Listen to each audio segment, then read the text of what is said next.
Dear children, this is our EVS class and we are going to start a new topic, that is clothes we wear. Okay.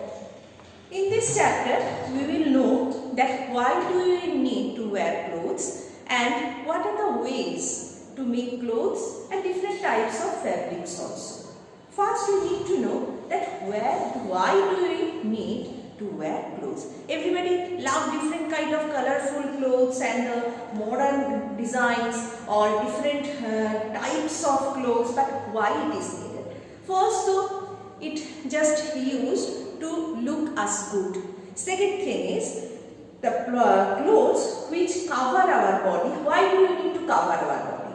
Mainly, we cover our body to protect ourselves from the changing weather like heat, cold, rain, etc. Or look good also. And for different traditional purpose also, we wear different type of clothes. For different changing weather like heat, cold, rain, we wear different kinds of clothes. Suppose when it is a summer time, we wear the clothes which mainly prepared by or made by cotton, because it just feels us cool and it is also comfortable in the summer season. In winter season or during the cold, we wear different kinds of clothes or another kinds of clothes. The material is also different. There cotton clothes are not suitable. Then we wear some different types of clothes like which are made by wool or woolen clothes, or the clothes like a thick material, made by thick materials. Why? Because such kind of clothes protects us from that cold season or from that cold. Okay. So winter season we wear another kind of clothes. In summer we wear another kind, different kinds of clothes.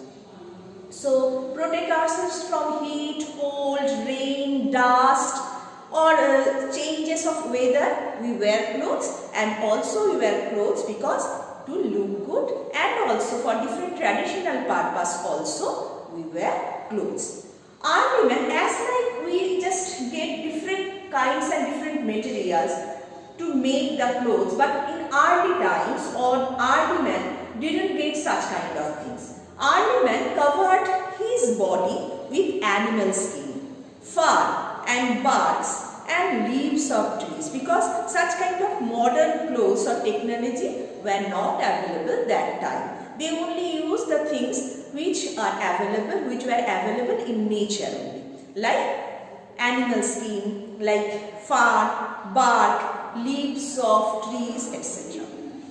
Gradually, he learned to make fabric by weaving and knitting. Okay, so gradually he learned how to make clothes. So which of the things you can see in the market or available there? First you need to weave that. So what is the meaning of weaving? First, weaving is needed. Weaving is a process of making cloth on handloom or power looms that run on electricity. What is handloom and power loom? Two kinds of looms are there where clothes are prepared. First you need a cloth, a piece of cloth.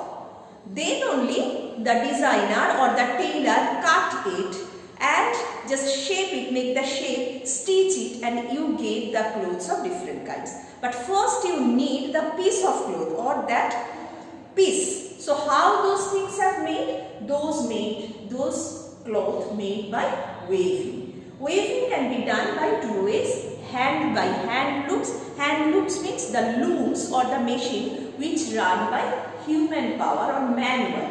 Another is power loom, which looms or the machine that make clothes run by electricity.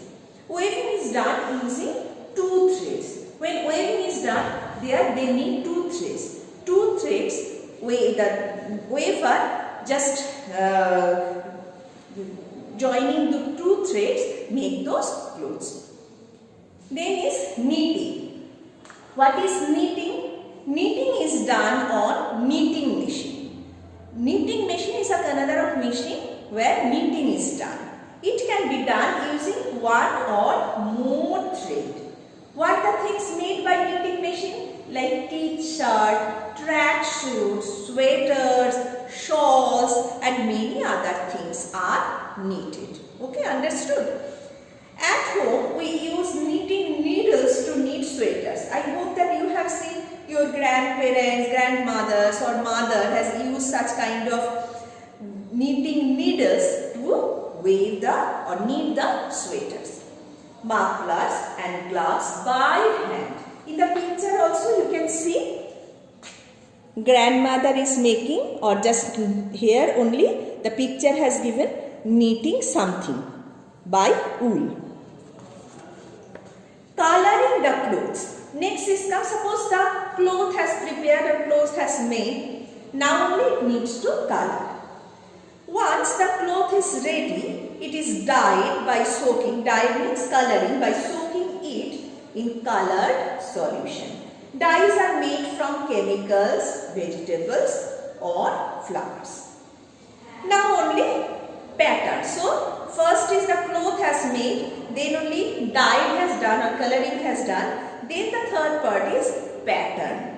Pattern means once the cloth is dyed, different designs and patterns are made on it. Why? To make those things attractive or beautiful. What is the meaning of tie and dye? Tie and dye is a speciality of Rajasthan and is also called bandhni. The picture of bandhni has such kind of pattern or such kind of tie and dye which is popular in Rajasthan, known as bandhni. It is done by tying up areas. Why it is called tie and dye? Because it is done by tying up areas of clothes very tightly so that the dye does not reach them. They just knotted the clothes or tied the clothes very tightly in different places and just soak it in the color. Then only the rest of the clothes in the dye. After dyeing, the tied up area is opened and get patterned. When they just unknotted those things, or after soaking and dyeing it up, when it is just ready, it looks like that way. Okay. Next is, has given here different kinds of printing. Block printing, vegetable printing, embroidery, etc. So this part is for today only. I hope that this much is enough.